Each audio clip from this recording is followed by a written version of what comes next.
Hello, I'm Stuart Clayton and welcome to the second lesson in my series on scales. This time we're going to look at minor scales. Now there are three different types of minor scale. We have the natural minor, the harmonic minor and the melodic minor. We're going to look at all three over the course of this lesson. Now it's really important that you've completed the first lesson, which was on major scales, and you've got all that information firmly under your belt, because this really does move on from that and is all based upon you having that kind of knowledge. Okay, so if you've got your major scales together in all 12 keys all over the bass, you're not confined to any kind of patterns or anything like that, then this is the place to be. If not, it might be time for you to go back and just have a refresher course over that first lesson. Okay, so we're going to start off with the natural minor scale. I'm just going to play the A natural minor scale for you so you can hear how it sounds. It's very different to the major scale. Here we go.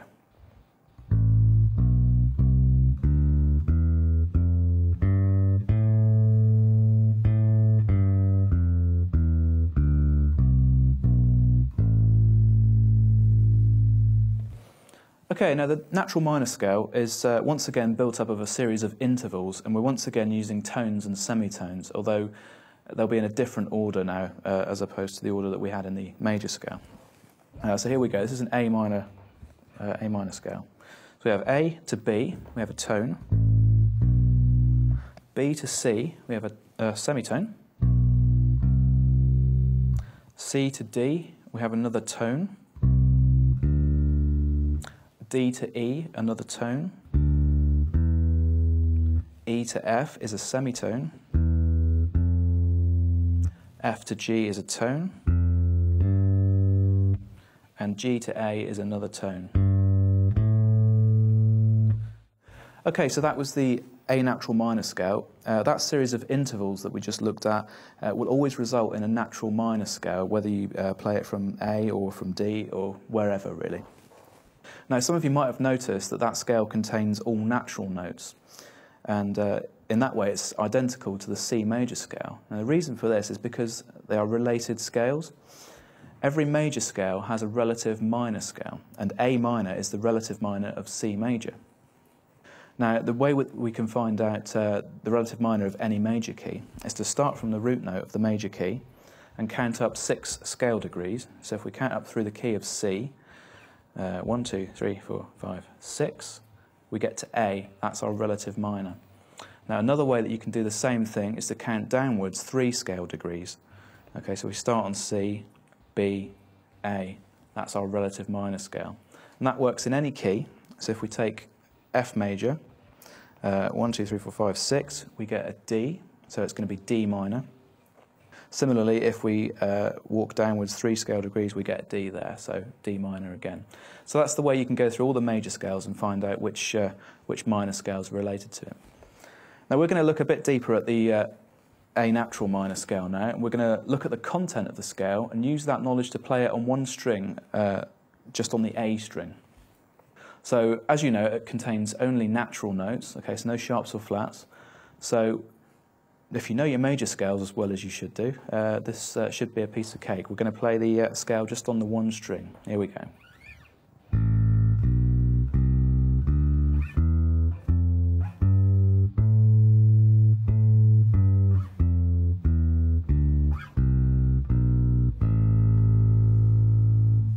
Okay, so let's try that from a different A. Let's take the A at the 2nd fret of the G string. Try the same thing.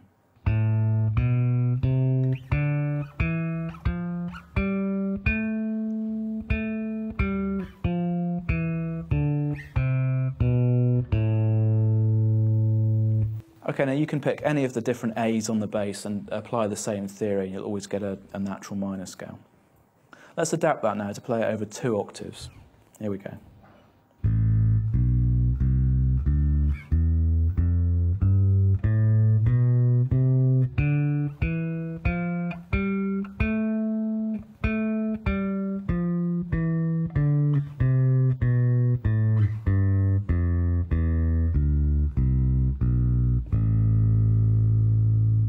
Okay, now once again, I didn't stick to any pre-planned patterns or anything like that.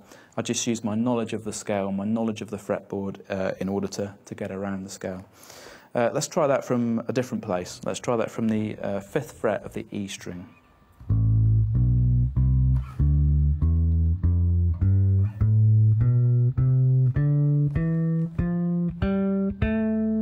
Okay, now let's descend a different way.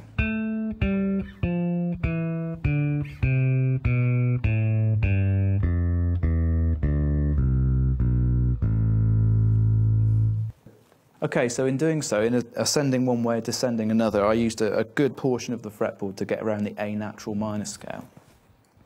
Let's look at the next scale on the circle of fifths now. If you take the next major key on the circle of fifths after C, we get G. And the relative minor scale of the key of G is E minor, E natural minor. So we're going to have the same notes as the key of G, which is all naturals, but we have an F sharp in the mix. So let's use that knowledge to play an E natural minor scale just on the E string. Here we go.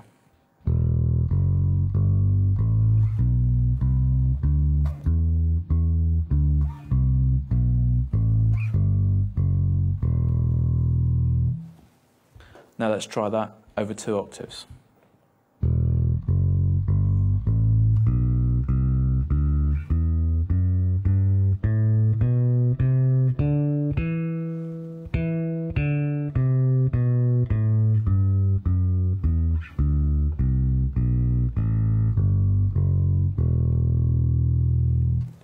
Okay, so that's the first 2 natural minor scales. Now, you might be forgiven for thinking that the next step would be to adapt what we know into that longer exercise that we looked at in the major scales chapter, where we went from the lowest available note within the key. Now, if we did that, we'd be playing the exact same exercise, because if we play A minor from the lowest note on the bass, it's got the same notes in it as the key of C, so you'd end up with the exact same exercise.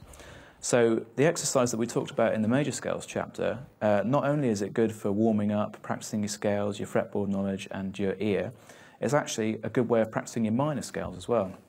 The key to it is remembering which major scales and which minor scales are related, so that you know that when you're playing the first part, you know that you're playing either in the key of C or the key of A minor. It's just a case of remembering which one is which.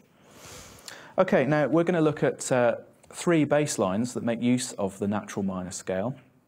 And what I'm going to do is just play them through for you first, one at a time, and then we'll stop and have a quick look at the note choices that I've made in the scale, and we'll dissect that a little bit. And you'll find that the music is available on the website for you to download as a PDF.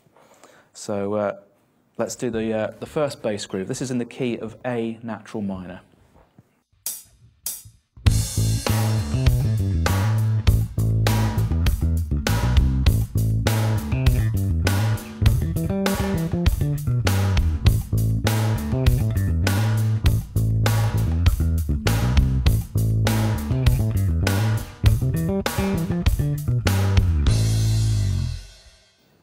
Okay, so that was our A natural minor bass groove. Okay, very simple sort of pop funk groove.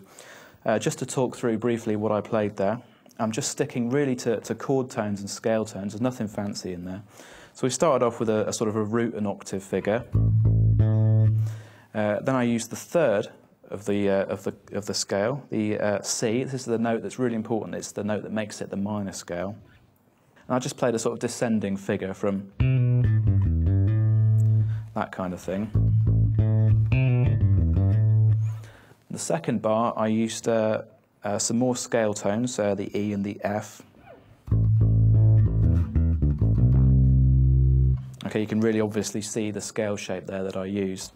The third bar was identical to the first one, and in the fourth bar, I went for an upper register fill, where I arpeggiated an A minor 7 chord, and I just filled it out with scale tones.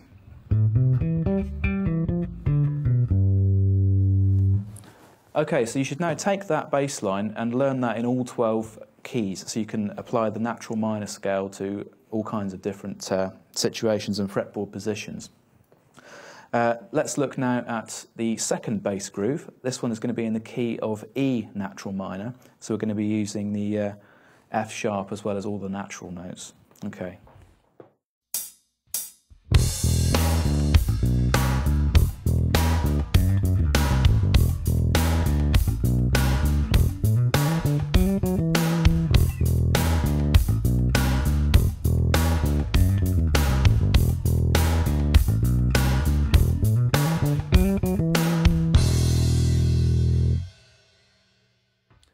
Okay, so that exercise used the E natural minor scale. And just to briefly explain what was going on there, I used chord tones of root, octave and 7 for the first 4 notes. And then I just walked up from the B, the 5th, using some chord tones, scale tones rather.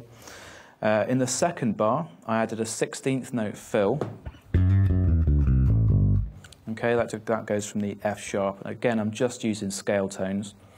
The third bar, once again, was identical to the first bar. And in the fourth bar, I went for an upper register fill again, and this focused on the B, the E, and the G, which are all chord tones from the sort of underlying E minor 7 chord. So I went. Okay, so I'm really just focusing on chord tones at this point. Once again, take that line and try and adapt that to all 12 keys. That might be a bit trickier because it was made use of open strings, but that will certainly be a challenge for you. Okay, we're going to look now at the third exercise. This is going to make use of the C natural minor scale. Okay, it's going to be related to the major key of E flat.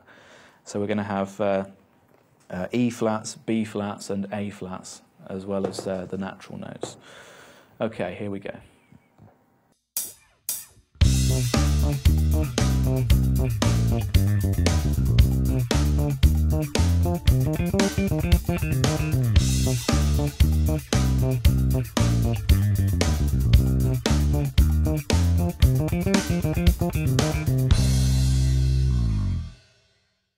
Okay, so that exercise made use of the C natural minor scale. It had more of a disco feel to it. Okay, and what I played in the first bar was literally just some scale tones, C, D, E flat, and then back to C, but I used octaves as well. I carried that on into bar 2, with a C and a B flat. Then once again I went for a 16th note fill, really just walking down through the scale. The third bar was almost identical to the first one, but instead of going back to the C, I went up to the F. And then in the final bar, I arpeggiated a C minor chord with an F in the middle there. That's a scale tone rather than a chord tone. That's the fill that I played at the end, and that's really just focusing on scale tones once again. Okay, so that's another exercise for you to take and play through in all 12 keys. Okay, so that concludes the natural minor scales. As you can see, this really builds on what you've learned in the major scales chapter, and it's important that you allow the knowledge from each lesson to sort of intertwine, because the scales are related. It's really important that you can understand which ones relate to which minor scales. We're going to look now at the harmonic minor scales. These have a very different flavour to the natural minor. I'm just going to play you an A harmonic minor scale so you can hear that sound. Here we go.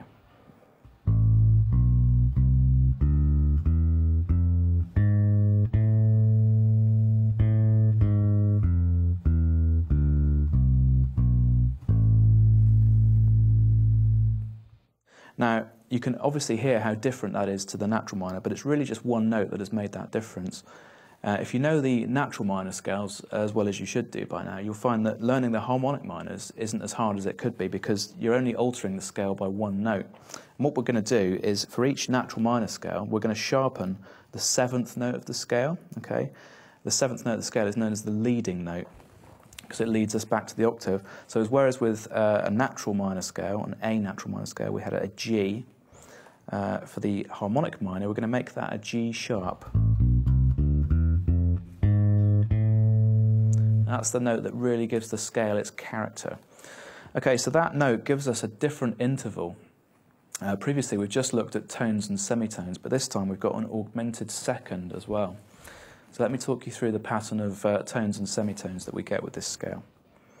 So we have A to B, that's a tone, B to C, a semitone, C to D, a tone, D to E, a tone, E to F is a semitone, and then F to G sharp is our augmented second, okay?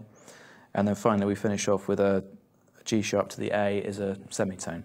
Now this augmented second will look to many of you like a minor third because it's the same kind of fretboard position, but because it is F to a G of some kind, we refer to it as a second, and it's augmented.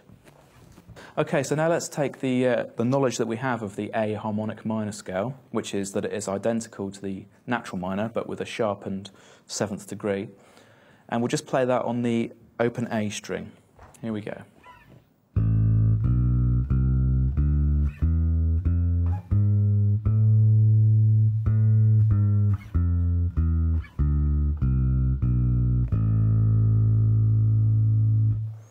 Okay, now assuming that you know your natural minor scales, it shouldn't be too much of a stretch to adapt this into a 2-octave A harmonic scale. Let's try that now over 2 octaves. We'll start from the open A string once again.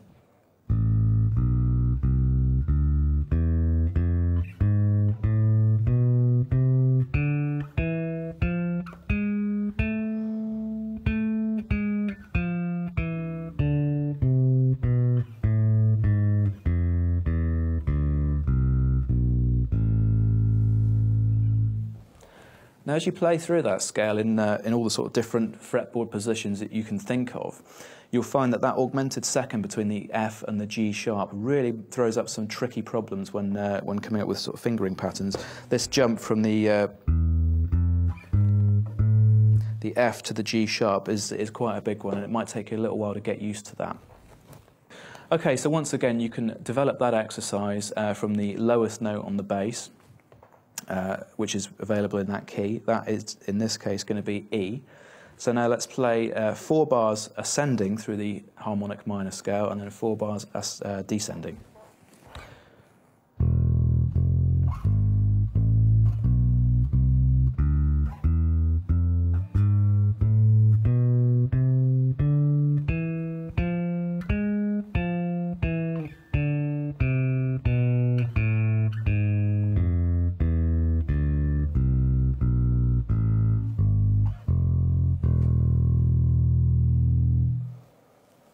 Okay, so once we've got this together, we should move on to the next scale.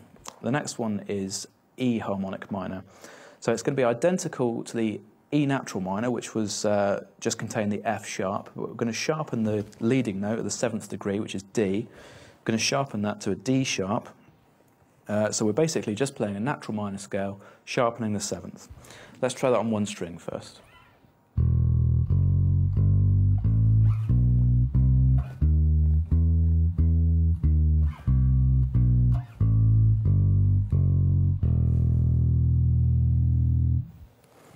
And now over 2 octaves.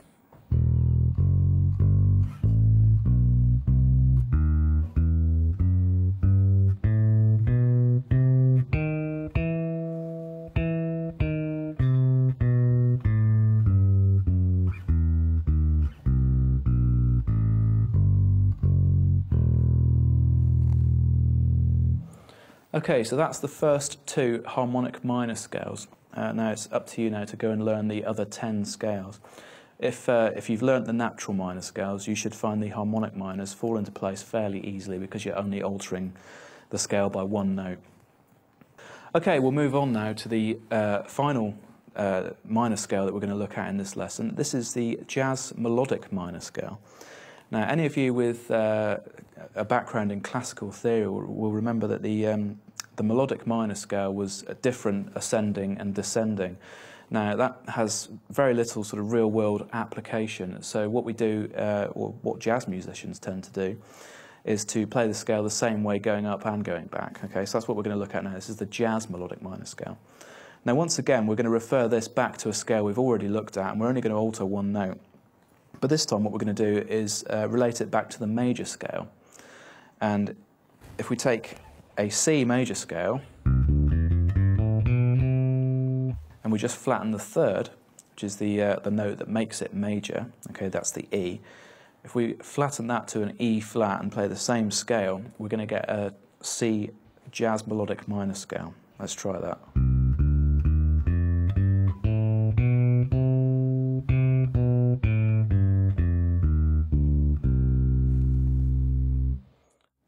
Okay, so it's quite an unusual sounding scale. It's almost like a major scale and a minor scale stuck together.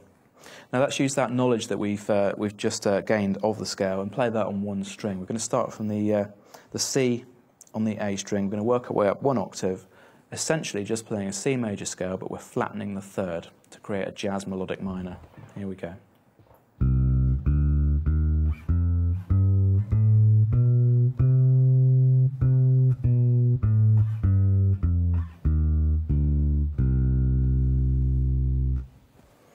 Okay, let's adapt that to be a 2-octave jazz melodic minor scale.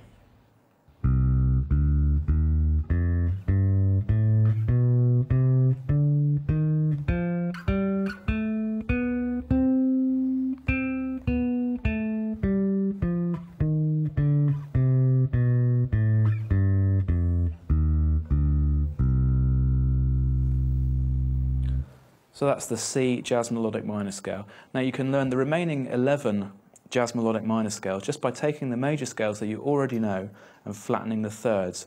Now this sounds simpler than it actually is, and you'll find that as you play through them they have some tricky sort of fingering issues, and they take a little while for your ear to get used to as well. But basically, by learning the major scales and the natural minors as well as you have, you should find that the harmonic minors and the jazz melodic minors fall into place relatively easily.